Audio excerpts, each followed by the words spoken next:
कक्षा 12 की प्रिय छात्रों,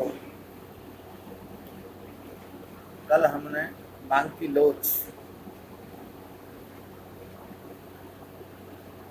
लोच की परिभाषा और मांग की लोच के रूप प्रकार उन पर प्रकाश डाला था। कोरोना की वजह से हम और आप थोड़ा दूर हैं, लेकिन इस माध्यम से हम और आप बहुत नज़दीक हैं।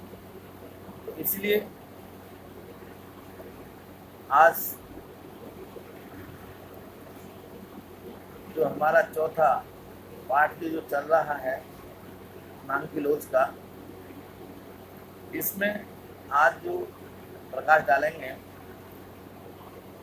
मांग की कीमत लोच की श्रेणियाँ, कौन कौन सी श्रेणियाँ हैं जो हमारे अर्थशास्त्रियों ने मांग की कीमत लोच की श्रेणियाँ बताई हैं, उन पर आज प्रकाश डालते हैं। तो उसमें पहली आती है पूर्णतः लोचदार मांग। ये पूर्णतः लोचदार मांग क्या होती है? जब किसी वस्तु के मूल्य में परिवर्तन न होने अथवा बहुत कम परिवर्तन होने पर वस्तु की मांगी गई मात्रा में अनंत परिवर्तन या तो बहुत अधिक मांगी जाती है या बहुत कम होता है, तो ऐसी वस्तु की मांग को पूर्णतः लोचदार या अनंत लोचदार मांग कहते हैं। वस्तु की पूर्णतः लोचदार मांग वस्तु के व्यवहार में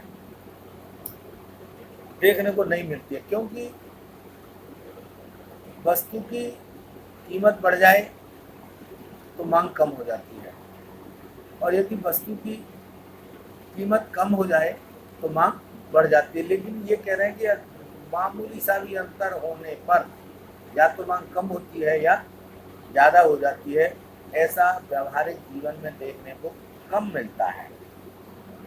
दूसरा है अत्यधिक लोचदार मांग। ये कैसी होती है? जब किसी वस्तु के मूल्य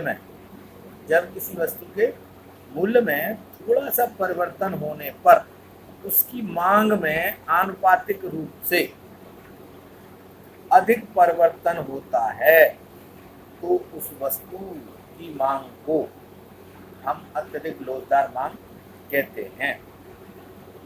जैसे किसी वस्तु के मूल्य में थोड़ा सा परिवर्तन हो रहा है, बहुत कम परिवर्तन है, लेकिन मांग में आनुपातिक रूप से उनके मान लीजिएगा कम या ज़्यादा हुई मांग जितने प्रतिशत से, उस प्रतिशत से कहीं अधिक वस्तु की मांग में कमी या अधिक हो जाती है, तो इसको हम अत्यधिक लोचदार मांग कहते हैं। नंबर तीसरा आता है इकाई लोचदार मांग। ये कौन सी होती है? जब किसी वस्तु के मूल्य में परिवर्तन होने पर उसी अनुपात में वस्तु की मांग से परिवर्तन होता है, तो उस वस्तु की मांग को लोचदार मांग कहते हैं। जैसे मान लीजिएगा कीमत में 10% गिरावट हुई, 10% गिरावट हुई तो 10% इसकी मांग बढ़ गई। यदि वस्तु की कीमत में 10% वृद्धि हुई तो 10% मांग में कमी हुई।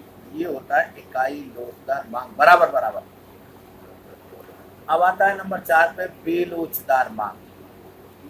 जब किसी वस्तु के मूल्य में अधिक परिवर्तन होने पर उसकी मांग में अपेक्षाकृत बहुत कम परिवर्तन होते हैं, उस वस्तु की मांग को बेलोचदार मांग कहते हैं।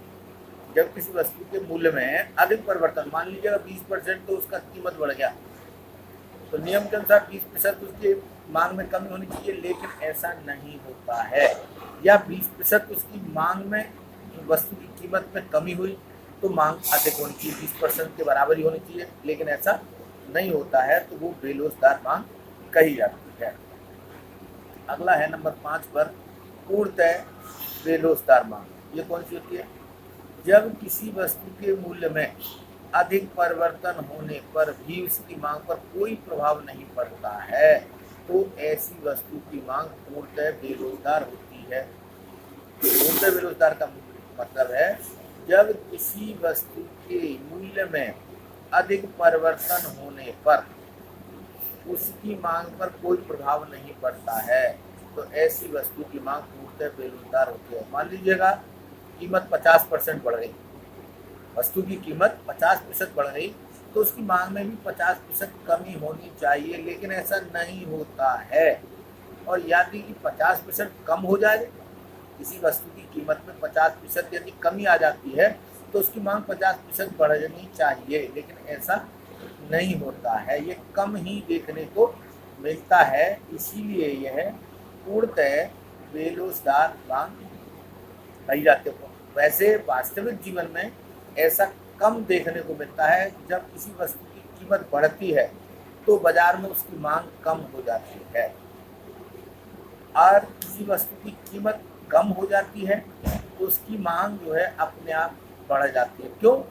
क्योंकि पैसे उतने ही खर्च हो रहे हैं जितने पहले महंगाई में हो रहे थे। तो आदमी जो उपभोक्ता है वह वस्तु अधिक खरीदना सोचता है कि मान लीजिएगा मेरा जितना पहले बजट था उतना ही हो रहा है, तो इतने पैसे में मुझे ज़्यादा वस्तु मिल रही है, तो वो ज़्यादा वस्तु का उपभोग करना चाहता है। लेकिन ऐसा पूर्णतः बेरोजगार मांग है, लेकिन ऐसा व्यवहारिक जीवन में कम ही देखने को मिलता है। इस प्रकार से ये मांग की कीमत की लोच की श्रेणियां हैं 5, और ये आपको पांचों समझा दी गई हैं। इनको आप अच्छे से समझने का प्रयास करें और फेयर कॉपी में बना लें। बाकी अभी हम और आप विद्यालय न खुलने के कारण दूर दूर हैं, लेकिन जैसे ही विद्यालय खुलता है इस महामारी के बाद में, तब आपसे रूबरू होंगे। तब तक के लिए धन्यवाद। अपना ध्यान रखें, सुरक्षित रहें, घर पर रहें।